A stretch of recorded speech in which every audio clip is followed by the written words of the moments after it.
हरिओम तत्सत, हरिओम तत्सत। हम कौन थे, क्या हो गए और क्या होंगे अभी। आओ विचारे आज मिलकर ये समस्याएं सभी। समय की मांग है, युग का तकाजा है। नया स्वर उठाएं और नई रागनी में नया गीत गाएं, ताकि समाज के बदबूदार गड्ढे पाट रहे, मानवता के पतझार में मधुमास बिखेरा जाए। आज आवश्यकता है श्रीमद् भागवत गीता के संदेश को जन साधारण तक पहुंचाने के लिए। आज आवश्यकता है गीता के ज्ञान को सामान्य व्यक्ति की प्रैक्टिकल लाइफ के अंदर क्रियान्वित करने का। आज आवश्यकता है समाज की गरीबी को दूर करने की। आज आवश्यकता है बेरोजगारी को दूर करने की। और उसके लिए जो एकमात्र जो उपाय है वो है गीता का संदेश, वो है गीता का ज्ञान। और गीता का ज्ञान ये है कि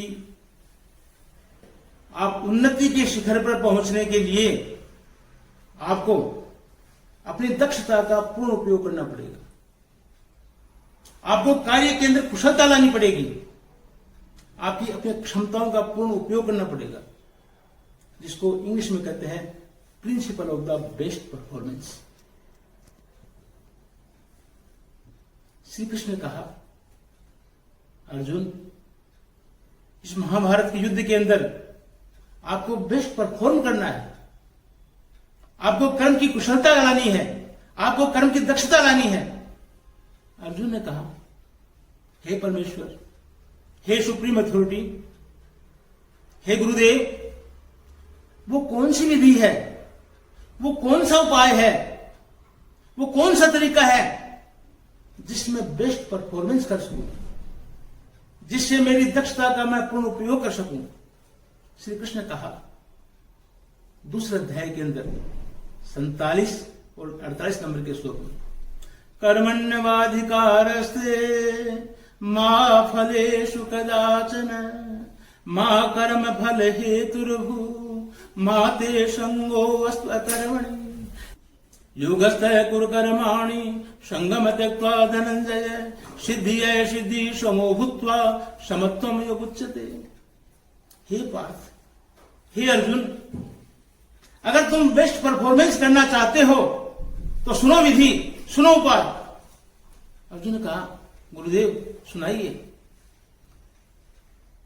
श्री कृष्ण ने कहा, अर्जुन, कर्म पर तुम्हारा अधिकार है, इसलिए तुम कर्म कर सकते हो, लेकिन फल के ऊपर तुम्हारा अधिकार नहीं है।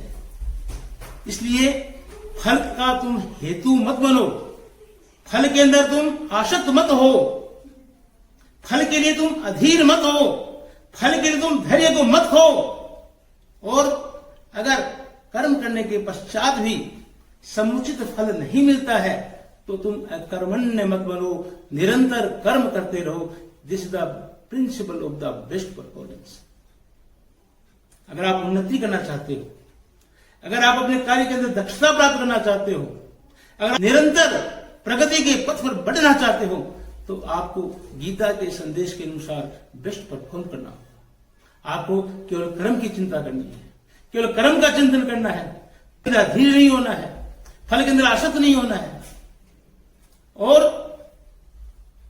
इस गीता के संदेश को हमें सही रूप से समझने की आवश्यकता है। सही रूप क्या है? फिल्मी जगत के अंदर एक गाना आया, कर्म करो फल की इच्छा मत करो, ये गीता का ज्ञान। श्री कृष्ण ने ऐसा नहीं कहा। श्री कृष्ण ने कभी भी यह नहीं कहा कि फल की इच्छा मत करो, क्योंकि अगर फल की इच्छा नहीं की जाएगी तो कर्म किया जाना संभव नहीं होगा।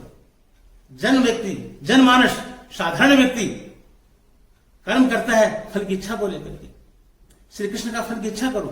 जब आप प्रोजेक्ट बनाते हो तो उसके अंदर फल की इच्छा का चिंतन करो, लेकिन फल के लिए आसक्त मत हो, फल के अंदर अधीर मत हो, फल के लिए व्याकुल मत हो। क्योंकि फल के अंदर व्याकुलता होने के अंदर, फल के लिए अधीर होने पर हम बेस्ट परफॉर्मेंस नहीं कर सकते। जैसे एक डॉक्टर जो ऑपरेशन करता है बड़े धड़ल्ले से करता है, निर्भीक होकर करता है, नो हेजिटेशन, लेकिन ऑपरेशन टेबल के ऊपर जब उसका नियर और डियर व्यक्ति जब आ जाता है तो उसके हाथ कप कपाने लग जाते हैं, अर्जुन की तरह से गांडीव गिरने लग जाता है, आंखों के आगे अंधेरा आ जाता है, क्योंकि हेजिटेट हो गए। जब एक एडवोकेट जब कोर्ट में बहस करता है, लंबी चौड़ी बहस करता है, दलीलें पेश करता है, कानून पेश करता है, नजीरें पेश करता है, लेकिन जब उसके नियर और डियर की जब ख्याल आ जाती है, जब फल के अंदर बाकी सब आसक्त हो जाते हैं, तो क्या होता है? बहस करना भूल जाते हैं, केस अपने कलीग को हैंडओवर कर देते हैं। क्यों होता है ऐसा? क्योंकि फल के अंदर आसक्त हो गए।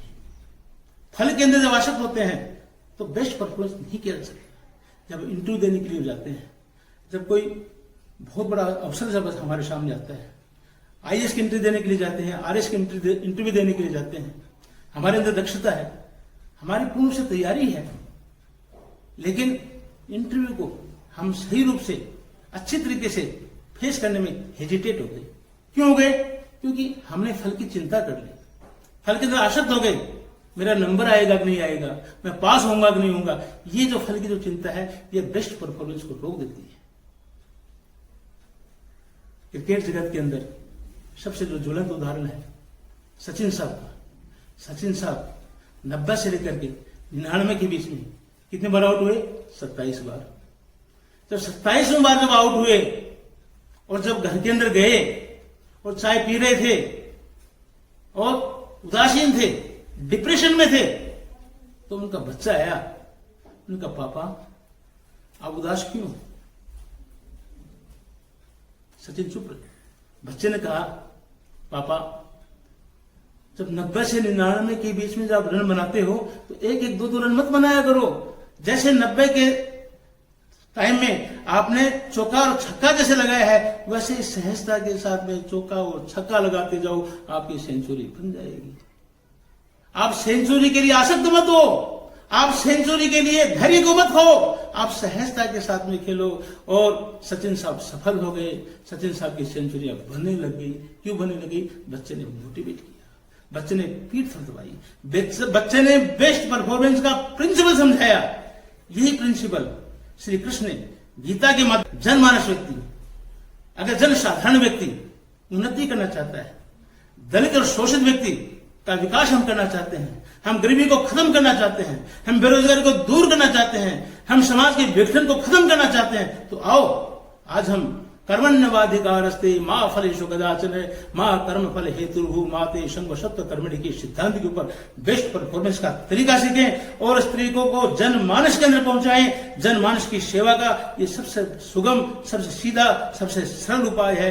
श्री वेदव्यास जी ने कहा है, इस गीता के मंत्र को, इस गीता के यंत्र को, इस बेस्ट परफॉर्मेंस के प्रिंसिपल को सुगीता बनाओ, अपने जीवन के अंदर उतारो, ताकि हम इस भौतिक जगत के अंदर सफलता को प्राप्त कर सकें और मेटेरियल प्लेजर को स्पिरिचुअल ब्लिस बदल सकें और हमारे जीवन को सत्यम शिवम सुंदरम बना सकें।